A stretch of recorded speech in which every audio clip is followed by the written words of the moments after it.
Well, trade facilitation is all about reducing your complexities in your transactions, procedures, practice, and to reduce cost and to see how you harmonize, simplify, and minimize the cost of doing business. And trade facilitation actually is the concept that you have a trade facilitation from WCO, which is World Customs Organization. It was actually doctored and harmonized in the Kyoto Convention. The convention, actually, we are contracting parties to that convention. And that convention actually is looking at predictable, consistent, and facilitative procedure in terms of trade. Then you have the one of WTO, actually, which actually had an agreement, which was done in Bali in 2013. And it was in 2017, some countries have started implementing. Nigeria actually have signed, but you know, in anything we are going to do, once it has to do with international protocol, you just have to domesticate those things. So we've not done that, and that is why I think the thing is still hanging. But you have the one from UNCIFAT, actually, which is more concerned with single window, looking at United Nations trade facilitation of electronic business. That is looking at how you simplify, minimize, and harmonize trade. All these things we are talking about, UNCTAD have their own. Everybody, IMO have their own. You have the FAO Convention under the IMO, where you simplify, minimize, and harmonize maritime traffic. So when you look at all the gamut of all what we are talking about, we are looking at harmonization of laws and procedures. We are looking at simplification of administration, and we are looking at standardization, and we are looking at transparency. Our port system, like you said, we are evaluating the port system.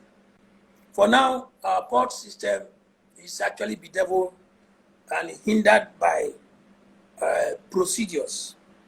It's not based on international process, because what you have lengthy and cumbersome process. From when you enter the Lagos port, you start to experience gridlock. Your port access routes are supposed to be a trade facilitation tool, where you go in and come out. When you're talking about predictability, you're talking about time. You predict the time of how you can clear. Some countries, it's just 2 minutes, 3 minutes. In Nigeria, you cannot predict the time. So we are failing that component. We have failed. We are not consistent. You find out we don't have a well-designed policy on issues. Most of the issues, our laws, most of them we don't follow. We follow things and we feel we are political, we do what we want to do. So when you look at consistency, predictability, and transparency, we lack it. You look at all the agencies in the port, they don't have information for trade. So when you look at all the things we are talking about, Nigerian ports is zero. They don't actually, they are falling far apart. You cannot look at and say, what do we pay on this? What do we do on this? What do we do in terms of customs? What do we do in this? Customs don't have enough information. NPA don't have enough information. You see, the shipping companies don't have enough information. When you talk about trade facilitation and you are evaluating the port, you look at when you are looking at, you tie trade facilitation to trading across borders. And when you look at our trading across borders on ease of doing business, we are down below. Because our procedures are archaic. A country that is as big as that controls almost 78% of the cargo within the sub-region, we don't have scanners all over our ports. We don't have scanners, and that means you are doing things that are laborious. They are very, very laborious, and you have to offload all the containers, and it is quite expensive. And you find out that we operate one of the most expensive ports in the world. In terms of, if you look at within miles where you want to take in container, you want to take in a trailer into the port. It might take you 3, 4, or if you are not ready to part with money, then you don't go in. So you don't facilitate trade at all in Nigerian ports. What you do is that you spend your money to push your things in. So we cannot look at a port that is organized. There's no lead agency that is coordinating the process of the port. And everything you do, you find out that there are some issues that have to do with all the conventions of trade facilitation, which have to do with dispute resolution issue, which is the core of trade facilitation. Nigeria don't have it. Other countries in the world, for instance, you are having a consignment in the port, and that consignment is subject to some kind of dispute within customs or within shipping company and the rest. The shippers and the licensed custom agents are tied to you must either you move out the things or you start to pay the mortgage and rent.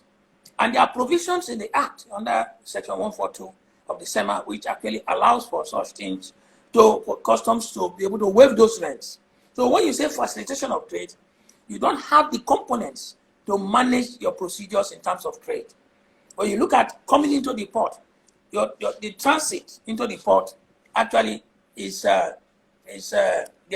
there's hindrance in terms of cost. Then you go into the port, you want to clear, there's hindrance. In terms, there's no scanners, so that means you have to offload. We are doing 100% physical examination.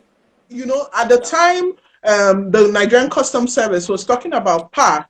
They were at the same time talking about single window. I remember they brought, I can't remember the name of the company, the Ghanaian company, and there were a lot of proceedings on it, you know, talks around it, that we expected that at this point in time, we should have moved forward.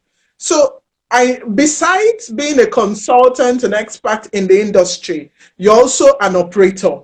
So I would like you to tell us, what do you think happened? Is it again an issue of policy somersault that we're witnessing in the industry? You are wonderful. Well, you know, I was a consultant to the House on this single window issue. And like you know, I've served in 167 government committee, 9 presidential, 1 to reform Nigerian Customs Service. So I'm not talking as just an operator. I'm talking as somebody who has been involved in making the changes in the economy in terms of trade and maritime sector. Nigeria don't have single window. What you have is a platform. Single window is not a platform. Single window is a process. Single window is single administration, single transaction, and single delivery. You are having multiple windows in Nigeria. NBA have its own system, Custom have their own system, NAFDAC have their own system, SUN have their own system. It's only few people that are linked to customs. And when you're talking about single window, you're talking about one-stop shop. One-stop shop. And you're talking about harmonizing all the data into one single paper.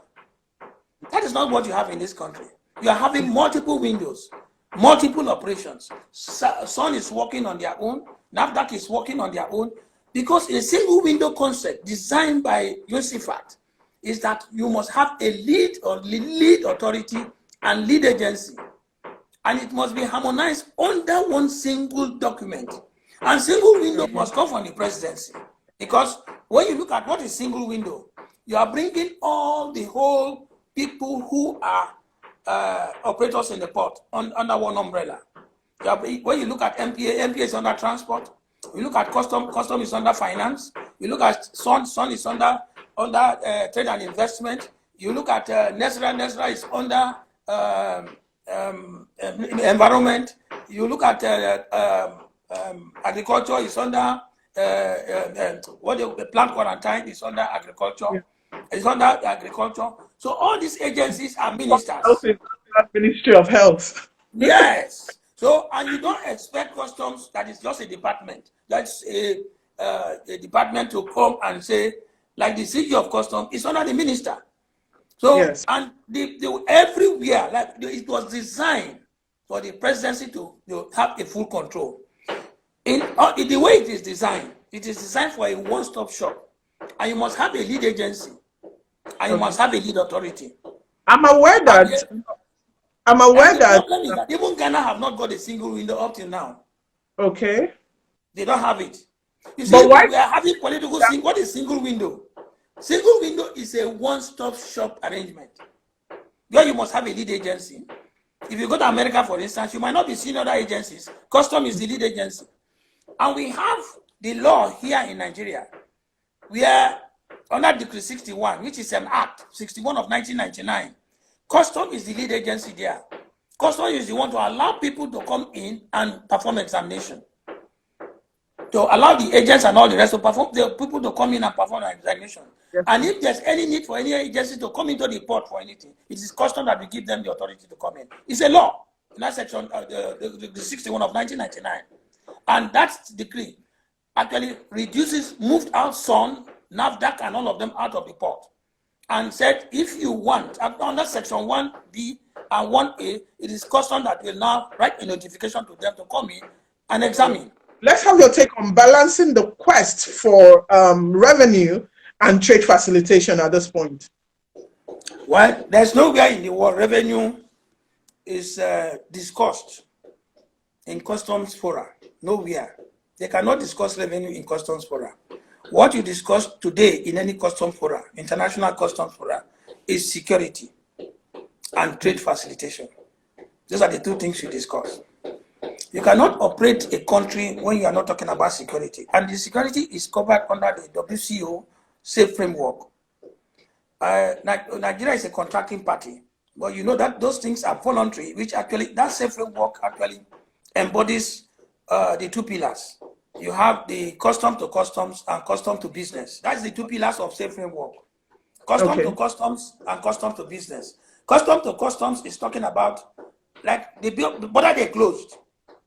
The border they closed. They're not supposed to close the border if they have gone into, they look at the convention of multilateral trade agreements. That is countries like Togo, countries like Benin, countries like Cameroon, countries like Chad, countries like Niger have to rectify that agreement so that they will be contracting parties to that agreement on trans-border crime. We have four protocols or conventions on mutual administrative assistance. One was international that was done in Prelemo, and the rest are done in different countries. But the three other ones are done for customs. And customs have not signed any of this protocol. You don't need to close your border. You give the responsibility of the other countries for them to be able to check those things that will not come into your country. Are you getting it very clear? So that is that. And I want to correct one impression. The alert that you have in customs is a normal process all over the world. Alert is what we have today is we have selective principle of examination. You have the high risk, the mid risk, the no risk at all, and the documentary checks under the UNCTAD agreement. And these four things, as at now, Nigeria have lost value on that. We don't have it because our scanners are not working, and our risk management, we are just managing it. You cannot manage the risk where you don't have scanners, because risk actually is tied to scanners. So because by the provisions of the convention, 80% of your articles are supposed to be scanned, and they're supposed to be physically examined, so that you can see those things that are there, and you'll be able to remove them. So what we have now is that we have got a collapse system on the process of risk management. So when you say alert, it was wrongly used. You're supposed to have one single alert. One single alert. Alert is to draw your attention to something that is what they call documentary checks, or you are talking about high-risk goods. Because when you are looking at scanners are not used for revenue like Nigeria. Scanners are used for security, it's a security tools, for human traffic, for drugs, for weapons of mass destruction, and for unwholesome goods. But in Nigeria, we are using it for revenue. Scanners are actually made as a security tool. It's not something that's supposed to be supplied by terminal or all the rest of them. It's a security tool, so that you can identify those elements and you can put them aside so that it saves your country. That is what is happening. But sir, But why is in it every country, difficult for us to get our scanners? Why is we it? need the scanners. But the problem is that what happened to the other scanners? I was a member of the committee. The government messed up. This thing must be within finance and customs. Somebody must be held responsible because we have not enjoyed our post-investment process on that scanners. It was only enjoyed by the principal inspectors. If you go to Ghana, Ghana is having one of the oldest scanners and it's still working up to today. In our scanners, most of them are new and abandoned after 2014. So there must be something wrong. And people that scanners should not be put aside. It costs the government so much for us to go and get a new scanner. I think there's need for us to reassess it, then go back and look at it critically and see what to do about it. But we have a system that has stalled and it's affecting trade, you know? So I guess that is one reason that people who have proposed that we should just move on, you know, and It's get not new. just move on. That money, that investment is there. Somebody must be held responsible for what happened to that thing. Otherwise, we will have the same scanners and we'll just move on. We'll have the same. Can you move on if it's America? You cannot move on if it's Ghana. Why is it we are moving on? None of our things are working. These people handed it over to us in 2013. By 2014, all the scanners have collapsed. There must be somebody here responsible. These scanners are not old scanners. They are supplied new. And some of the fixed scanners, I was a member of the committee. I brought about the scanners. I was the person that wrote to the presidency, and this thing was generated in 2001. I brought about destination inspection. I was the subcommittee chairman of the presidential task force to reform the customs. We looked at the scanner issue. And we noticed that the scanners, what you need is to change the software, to upgrade it, because there are either three areas. You either upgrade it, you modify it, or you bring a new scanner. And in the scanner's contract, in the contract of the scanner under Article 4.6 of the contract between the federal government and the scanning companies is supposed to transfer functional scanners to Nigerian Customs Service, to the federal government, under that article. Because in that component of that article, you have unexpired 6 months, 6 month maintenance, 6 months of labor, and 6 months of parts. So what you need to have is a new scanner, not a very new scanner, but functional scanners that must be transferred and approved by the manufacturers. So what happened? That is why I'm saying there must be something wrong somewhere. Because that is supposed to be a thing that we're supposed to have done.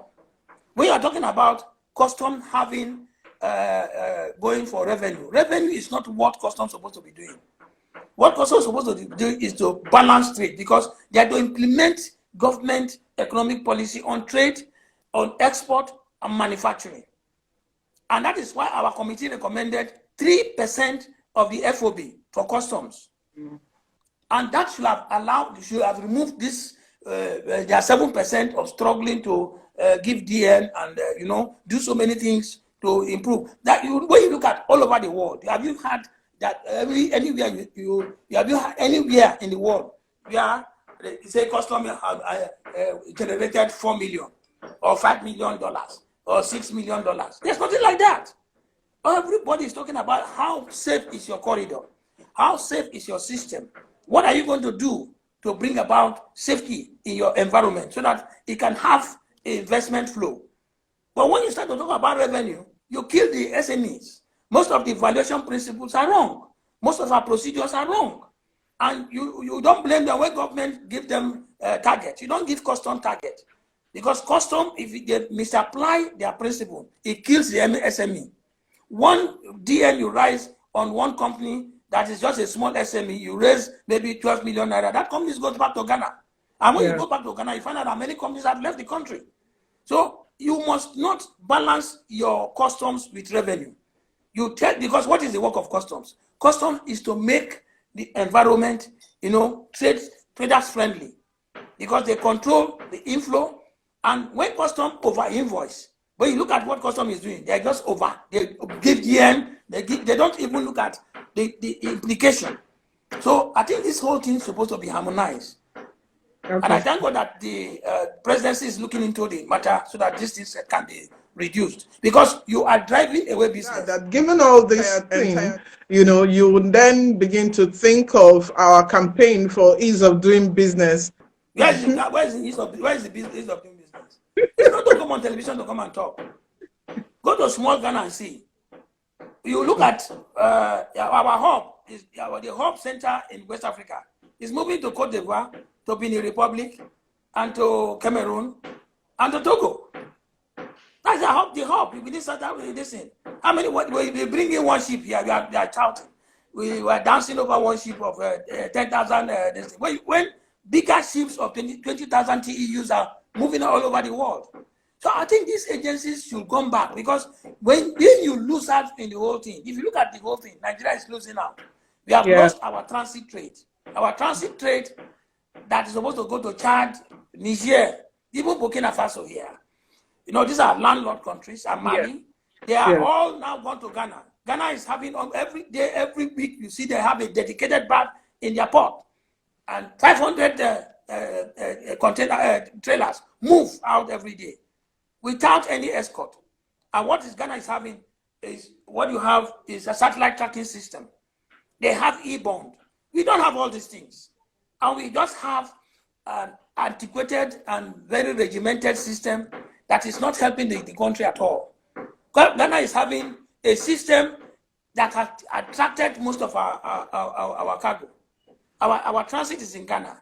Our transshipment is within Togo, Benin Republic, and Cote d'Ivoire. We don't have anything. The way you look at what is going on, if we look at all our bill of ladings, you find out that most of them are on transit, because the mother vessels go and bat in Cote d'Ivoire and bring them back in Nigeria. And this is a country that actually takes control of almost 80% of the cargo within the sub-region. And within the Central and West African sub-region, you need a transshipment center. And transshipment center is not to bring big ships. You must have the facility, and we call it mega ships, for a Millennium Port. You don't have a Millennium Port in Nigeria. No, we don't. What's your draft level here? Your draft level here is 13 meters, whereas Ghana is almost going to 19 meters. So they are prepared to accommodate the mega vessels. We are just here playing politics.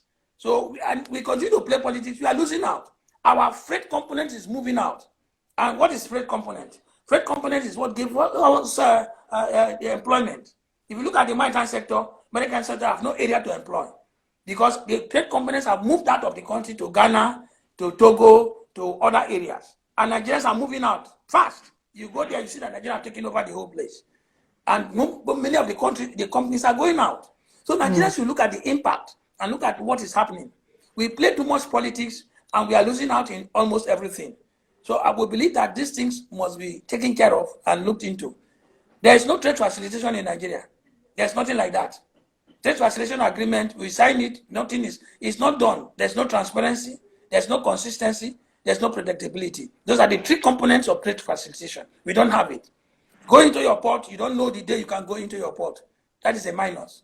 How much will it cost you to get a transport to go into your port? You don't know. How much will it cost you to clear a container? You don't know. In other ports of the world, you know how much it costs you to go into the port and come out and clear your container. Even in Ghana here, Ghana publicized everything. They are so transparent and everything. Ghana has beat us to it. In any time from now, Ghana will have a single window. They are working towards it. Single window is not what the politics they are playing here. It's not a platform. Single window is the process, harmonizing the process, and that process must be backed by law or backed by MOU from the presidency. You must bring experts, trade procedure experts, who will harmonize all the redundant data. If you look at Sun have data that NAFDAC is having. Sun is collecting the same money NAFDAC is collecting. Sun is doing the same process NAFDAC is doing. You have the same thing with NASRA, you have the same thing with customs. These data are supposed to be harmonized by a committee of experts, not committee of the politicians. What you have now are committee of politicians for the past 5 years. People who don't understand the process. If you look at our port industry, most of them are strangers. People who come in and they talk here, they talk here. When you talk about trade facilitation, it simplifies trade. It minimizes cost. It reduces bureaucracy. the complexity in business, and it brings in foreign direct investment. How many of them have you got for the past 5 years? Foreign direct investment into the country. And when the people are looking, the people who deal with us more are Chinese. Any reasonable man will look at the country and look at your trade facilitation process. You look at it, it's very archaic, complex. Your valuation system, it was WTO that designed the valuation system. And why did they design the valuation system? So that you have a transparent, predictable, and the valuation that is actually linked with commercial realities. We don't have that kind of system in the country. We have a valuation system whereby we say, go and pay the value. And that is not the law. So you have a system that does not comply with the law. You have a system that I have a position, I've used the position, they'll do what I want to do. That kind of system, nobody wants to come into your country.